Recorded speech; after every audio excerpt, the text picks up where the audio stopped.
Scarcity creates value. It's one of the most overlooked truths in relationships, and yet it's the one that changes everything the moment you truly understand it. When something is always there, always available, always willing, it's human nature to stop noticing it. It's not that people are inherently ungrateful or cruel, it's that we are wired to respond to challenge, to difference, to change. When we know something is guaranteed, we stop fighting for it. The same person who used to stay up late texting you for hours now takes days to reply. The same one who used to show up for every date night now gets busy. Why? Because the moment your presence became a constant, he stopped valuing the effort it took to keep you. Now, let's be clear, I'm not saying play games. This isn't about pretending to be busy when you're not, or withholding affection just to spark insecurity. That's manipulation. What I'm talking about is recognizing that your presence, your time, your emotional energy, these are not infinite resources. When someone treats them like they are, it's your responsibility to remind them that they're not. Imagine this, you're pouring your heart, your support, your attention into someone day after day. You make yourself emotionally available, always the one to text first, to make plans, to understand when they cancel, to forgive without true change. What message does that send? It tells them, no matter what you do, I'm here. No matter how little you give, I'll still give everything. And the problem with that is, it removes any need for them to step up. Why would they, if they already get the benefit of your presence without the effort of earning it? But the moment you shift, the moment you decide, you know what?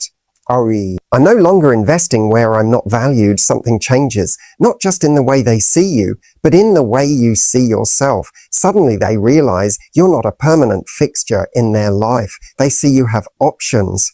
They see you're not desperate for their attention. You're selective with your energy, and that selectiveness makes you magnetic. We value what we believe we could lose.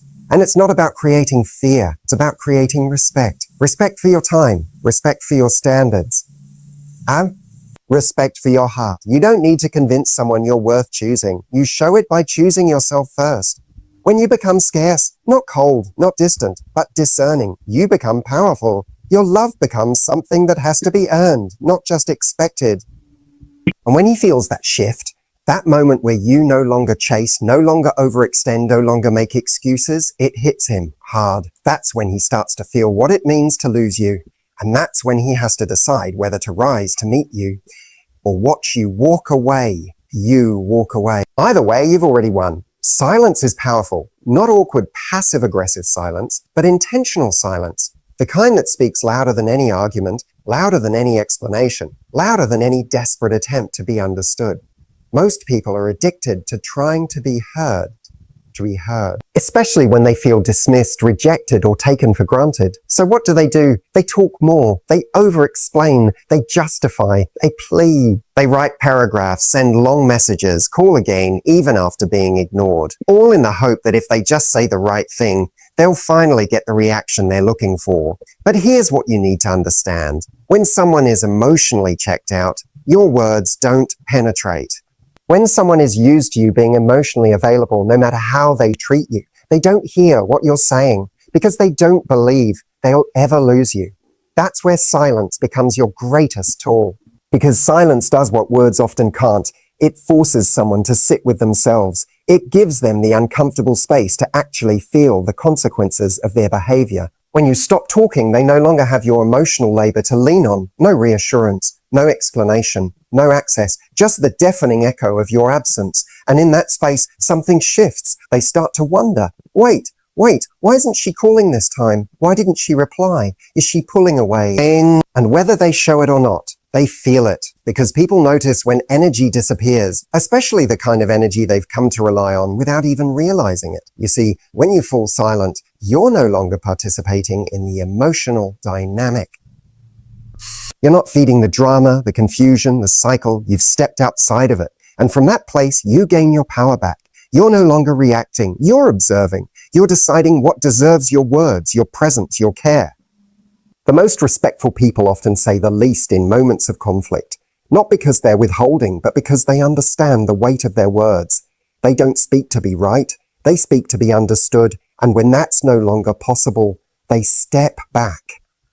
And sometimes that's the wake-up call someone needs. Because when you go quiet, truly quiet, you force someone to ask themselves, what did I do to lose her voice? And if they care at all, that silence will echo in their mind far louder than anything you could have said in a message or on a phone call. So the next time you're tempted to over-explain your worth, don't. Be still, be quiet. Let them feel the weight of your silence.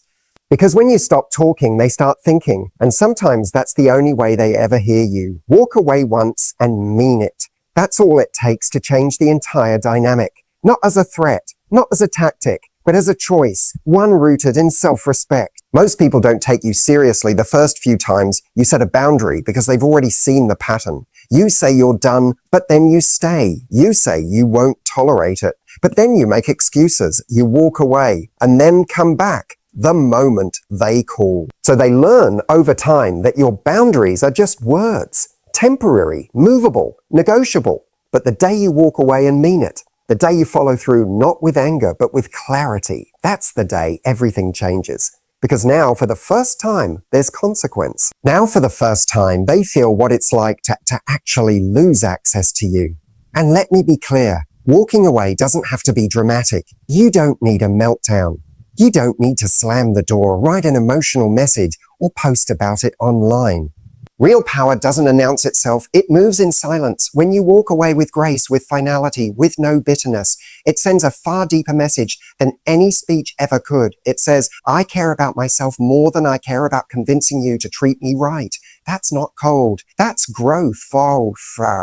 When someone knows you're capable of walking away and not coming back, they suddenly see you in a different light. They realize you're not someone who clings, you're someone who chooses. And the moment someone realizes they're not your only option, that they can lose you, is often the first time they start to value what they had. But here's the part people miss. Walking away isn't about getting a reaction. It's not about hoping they chase you.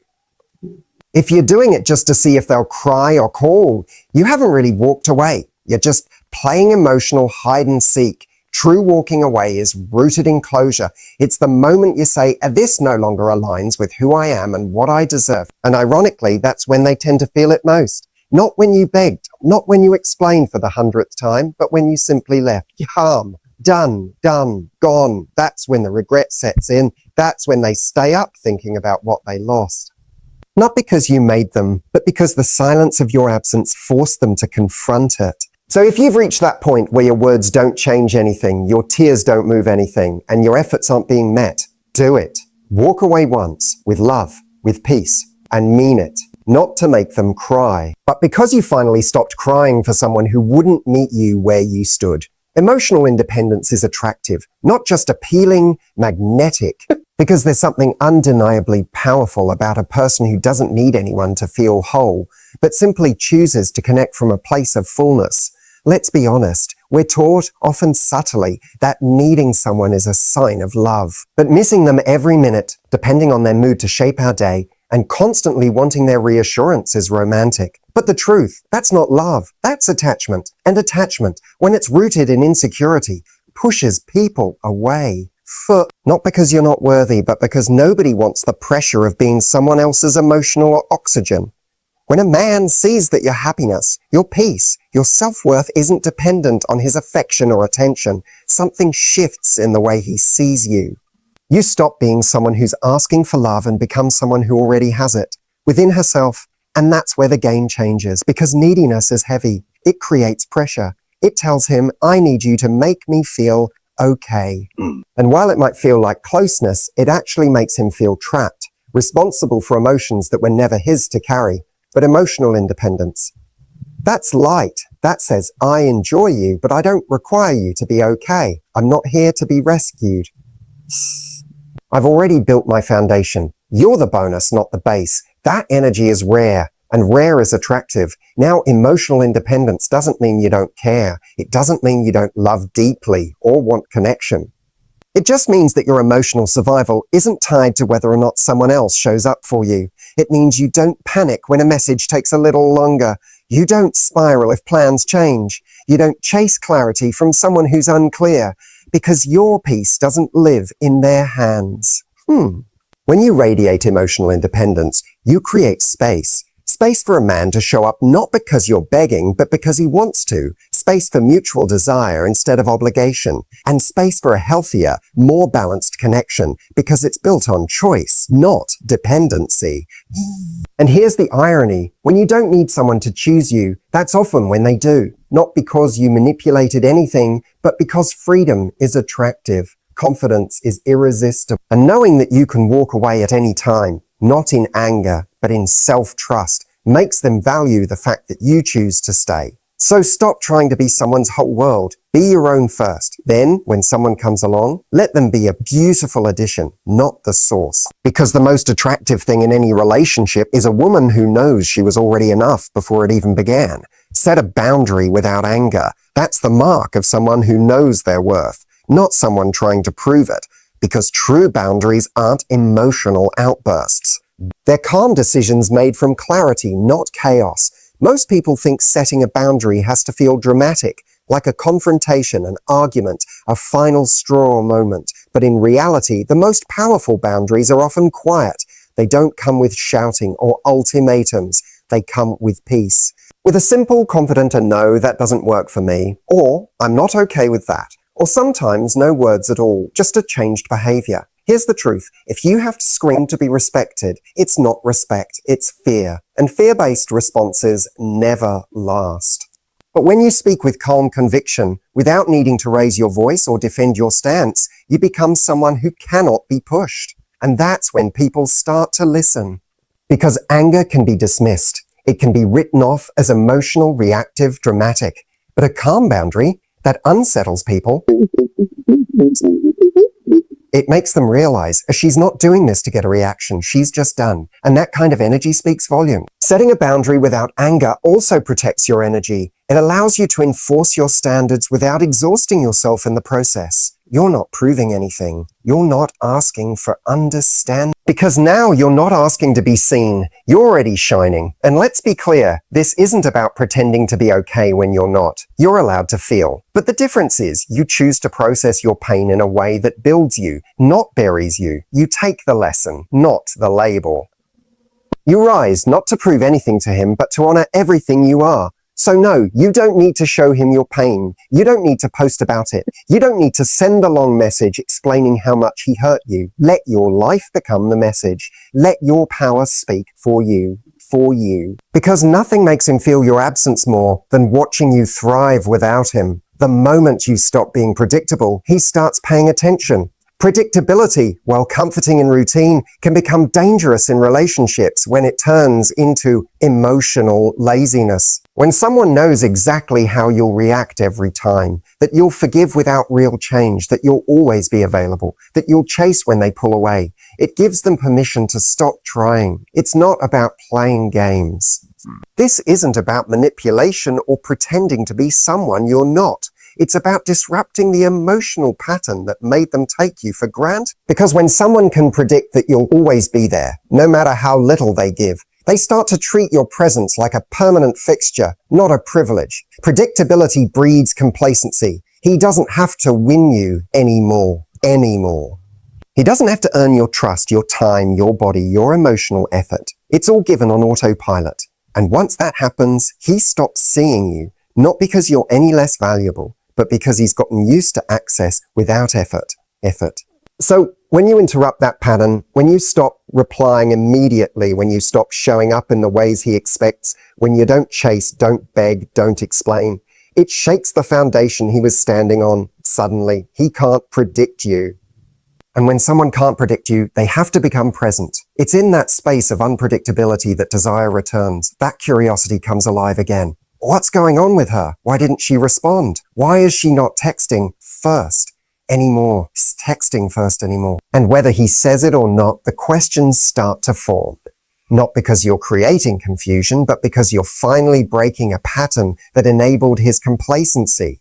And this is where your power deepens. When you become someone who moves in alignment with your worth, not in reaction to his behavior. You stop being someone who's emotionally predictable because you're no longer reacting out of fear of losing him. You're responding from a place of value, and that changes everything. You don't need to do anything dramatic. Just shift. Just start acting from a place of choice, not habit. Just stop giving full access to someone who's treating you like a backup plan. Let your unpredictability come from peace, not pettiness. You're not trying to confuse him. You're just not making it easy for him to coast anymore. And when he senses that change, when he realizes you're no longer on autopilot in this connection, he'll have a choice: step up or fall behind. Engage with the real you or lose the version of you that used to be too easy to reach. Because once you stop being predictable, you stop being replaceable. Not because you're trying to impress him, but because you've remembered your value.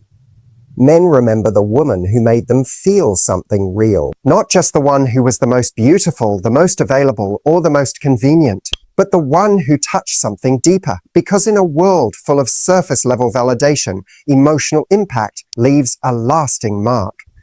You don't need to be the loudest voice in his life to be the one he can't forget. You just need to be the one who showed him a standard he wasn't used to. The woman who didn't just flatter his ego, but challenged his soul.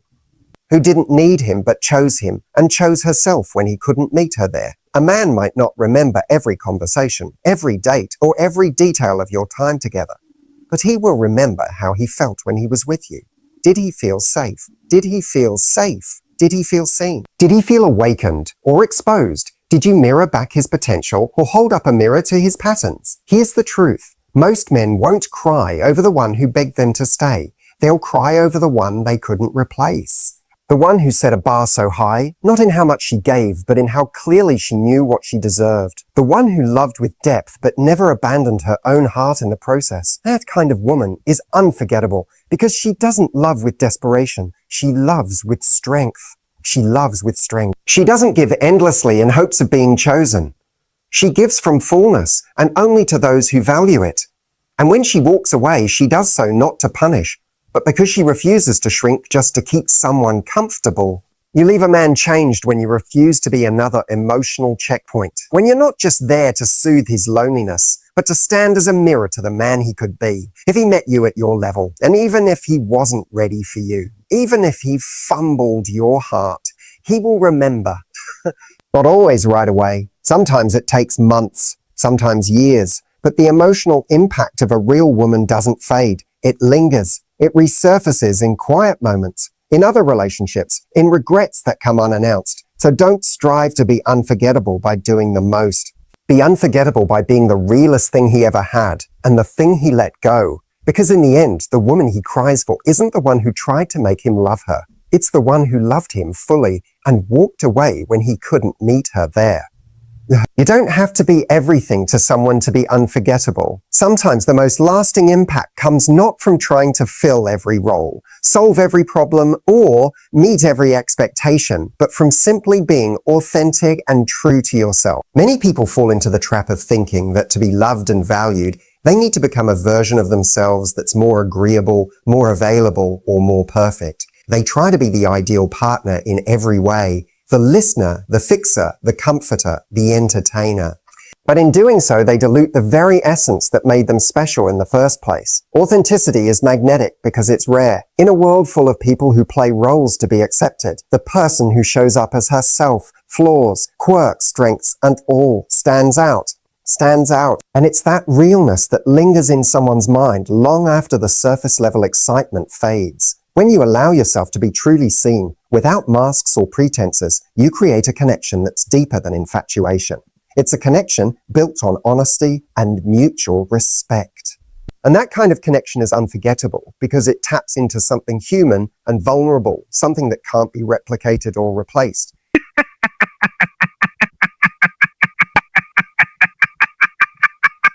But being yourself unapologetically invites the right people in. The ones who don't want to change you, but who want to celebrate the real you. Those are the people who stay. Those are the people who remember you. It's also important to understand that being authentic means knowing your boundaries and sticking to them. It means saying no when something doesn't feel right, rather than compromising your values just to keep someone happy. That kind of integrity is rare and commands respect. You don't have to chase someone's love by becoming their ideal. You only need to be yourself, the version of you who loves fully, stands firmly, and walks confidently through life. That version of you is enough, more than enough.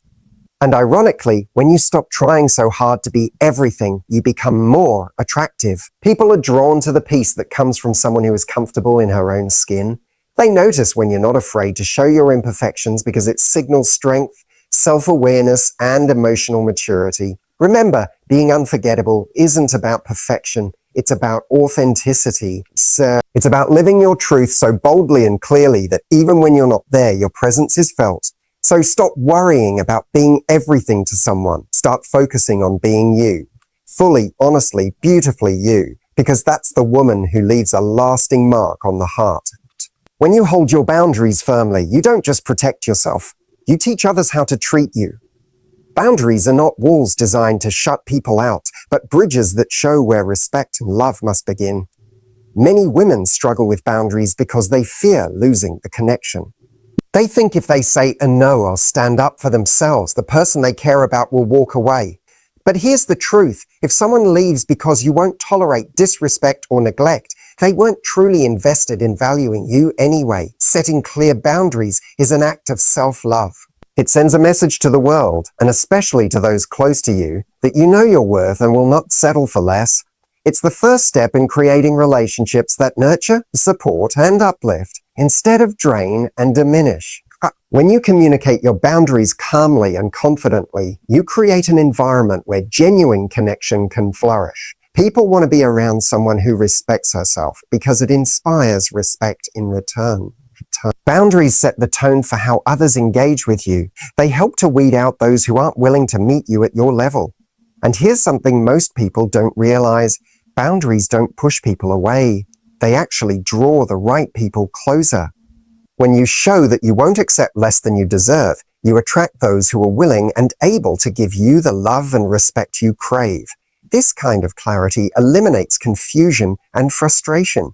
You no longer waste energy trying to please those who don't care to meet your standards. Instead, you focus on cultivating relationships that are reciprocal and fulfilling.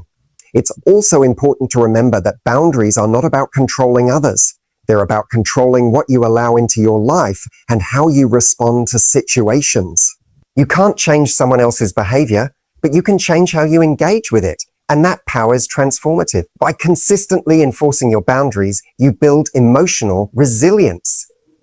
You show yourself that you are stronger than your fears and more valuable than anyone's dismissal or neglect. Over time, this builds a sense of peace and confidence that radiates from within. And when you stand in that place of strength, you no longer fear being alone. Because being alone with your worth is better than being with someone who doesn't see it. So don't be afraid to set your limits and stick to them. This isn't about being difficult or unforgiving. It's about honoring yourself enough to demand respect. When you do that, you don't just change your relationships, you change your life. Trust your intuition. It's your most powerful guide in love and life. So many times we overlook that quiet inner voice telling us something's off or guiding us toward what's right, simply because we doubt ourselves or try to rationalize away uncomfortable feelings. Your intuition is not just a vague feeling. It's a deeply rooted internal compass shaped by your experiences, your values, and your subconscious understanding of people and situations. When you learn to listen to it, you tap into a level of wisdom that goes beyond logic.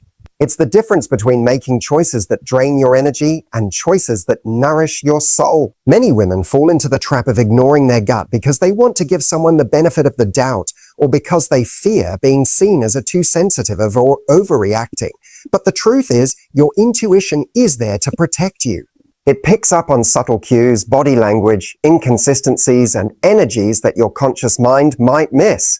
When you ignore it, you're essentially turning off your built-in radar that's designed to keep you safe and guide you toward what serves you best. Learning to trust your intuition means learning to prioritize how you feel over what you think you should do based on external pressures or social conditioning.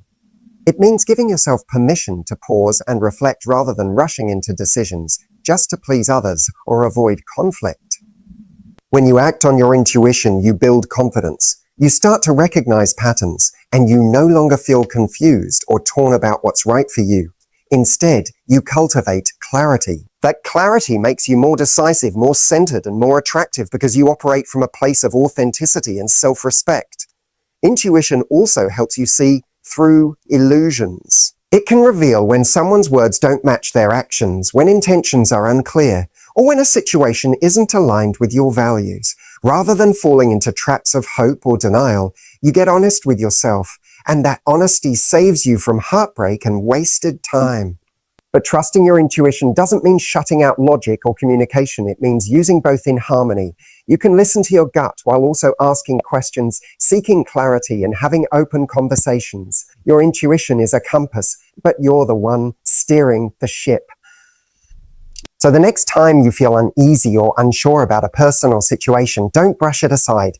Take it seriously. Reflect on what your body, your feelings, and your instincts are telling you. The more you honor that voice, the stronger and clearer it becomes. Remember, your intuition is not just a feeling. It's your soul's way of guiding you toward the love, respect, and happiness you deserve. Trust it, and you'll never lose your way. Your silence can be your strongest statement. Sometimes the most powerful thing you can do isn't to argue, explain, or plead. It's to simply step back and let your quiet strength speak for itself. When you stop reacting, stop chasing, and stop trying to convince someone to see your worth, you reclaim your power in a way words often cannot. Silence isn't about weakness or giving up. It's about control. It's the space you create when you refuse to engage in the chaos or the gains. When you choose silence, you're saying, I'm not available for disrespect, confusion, or manipulation. You're protecting your peace and your energy, and that boundary itself is a loud message. Many women underestimate the impact of silence because they're conditioned to think that communication always means talking. But communication is more than words. It's also the messages we send through our actions or lack thereof. When you stop responding to behavior that hurts you or doesn't serve you, you're communicating that you won't accept less than you deserve. Silence forces the other person to face the space you've created. It removes your presence as a safety net, so they can no longer take you for granted or assume you'll always be there. And that absence, that quiet distance, often creates the reflection and longing that words can't produce. When someone is used to constant attention, the sudden pause makes them realize what they're missing. It makes them question their choices and their actions because they no longer have your energy to absorb or your approval to rely on. And here's the key. Your silence isn't about punishment or revenge. It's about self-respect and self-care. It's about giving yourself the time and space to heal, to grow, and to choose what is truly best for you. It's about refusing to shrink or lower your standards just to keep someone comfortable. In that silence, you find your own voice, not the one you use to argue or explain, but the one that speaks through your confidence, your peace, and your clarity. It's the voice that says, I don't need to prove my worth to you. I already know it. This kind of silence can be disarming. It challenges the other person to reconsider how they've treated you because they're left with no distraction, no noise, no deflection, just the truth of your absence. So the next time you feel the urge to explain yourself, defend your feelings, or chase after someone who doesn't respect your boundaries, pause. Choose silence instead. Let it be the statement that changes the narrative. Let it be the moment you reclaim your power. Because sometimes doing nothing at all, just once, is the most profound way to make someone see your value and even miss you enough to regret what they lost. At the end of the day, the deepest impact you can have on someone isn't through chasing, pleading, or explaining. It's through becoming the woman who knows her worth and refuses to settle for less. It's in the way you hold your boundaries, trust your intuition, and step into your power with quiet confidence. When you stop being predictable, when you show strength instead of pain, and when you embrace your authenticity fully, you shift the entire dynamic. Because real transformation doesn't come from trying to change someone else. It comes from changing yourself, from choosing you, from loving yourself enough to walk away from what doesn't serve you and to rise into what you truly deserve. And when you do that, when you truly become the woman who values herself beyond measure, you don't have to wonder if he'll notice. He will. He won't just notice, he will feel it deeply, sometimes in ways that bring regret, sometimes in ways that bring clarity. But most importantly, he will remember. He will see what he lost, not just because you left, but because you chose to become unshakable. So do this just once. Choose yourself, set your standards, and step into your power. Because that choice doesn't just change your story, it changes the way he sees you forever. And sometimes that's enough to make him cry for you all night.